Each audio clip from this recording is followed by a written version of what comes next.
Welcome back. We are going to kind of wrap up by placing psychoanalysis in perspective. Last time I talked about attachment theory.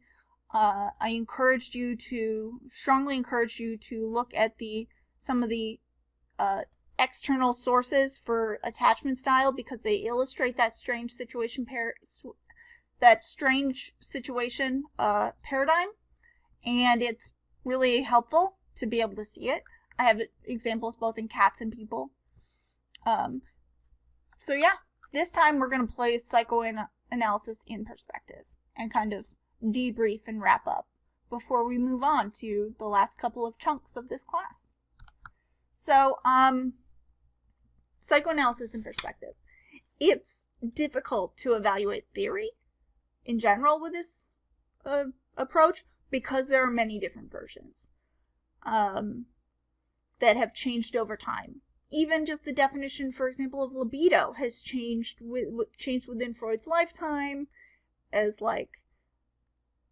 even the definition now is totally changed. So it's hard to nail down the theory because there's so many. And that's not to say any of the individual theories are wrong, but it makes the research more difficult.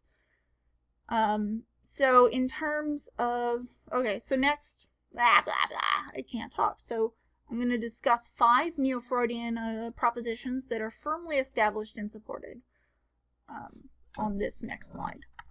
Okay, so much of mental life is unconscious. So, for example, it's a way to explain why some people don't understand their own behavior. The mind does many things at once and can be in conflict with itself. Third, events of childhood shape adult personality. We especially see this in styles of social relationships. All right, so now, before I go too much further here, I just want to caveat, so these are 3, we got 2 more, that not everyone believes these conclusions or thinks that they're relevant to psychoanalysis.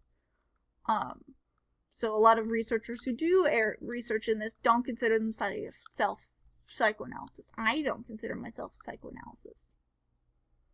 But under this framing, I am. Okay. So, last 2. Relationships formed with significant people in your life establish patterns that are repeated. And that psychological development involves moving from unregulated, immature, and a self-centered state, so that's where we start, to a more regulated, mature state in which relationships become increasingly important. So that's it for Neo-Freud. I will see you in the next video. Thanks for hanging in there. And, bye-bye.